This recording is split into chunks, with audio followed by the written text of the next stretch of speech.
non è stato spiegato una delle cose più importanti relativamente all'euro, perché tanti parlano della truffa dell'Unione Europea che ci hanno voluto sfruttare. Io invece penso che il problema dell'euro parta tutto da una truffa tipica italiana, o meglio del governo italiano.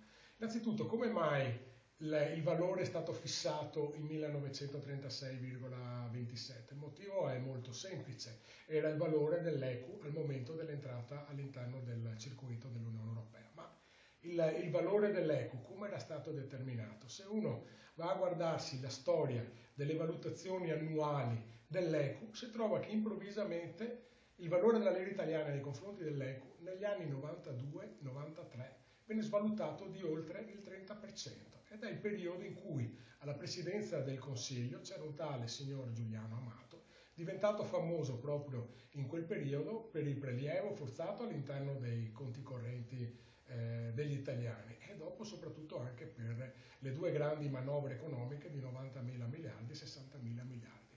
Questo cosa vuol dire? Vuol dire che noi non dobbiamo chiedere alla Merkel o all'Unione Europea perché il potere d'acquisto delle famiglie italiane ha perso con l'entrata nell'euro, ma dobbiamo chiederlo al signor Giuliano Amato, che quando nel 92-93 fece questa svalutazione, lui sapeva benissimo cosa sarebbe successo 10 anni dopo, quando l'Italia sarebbe entrata dentro la moneta unica dell'euro. E se ne sono accorti benissimo tutte le famiglie italiane che si sono trovate in potere d'acquisto svalutato del 30%.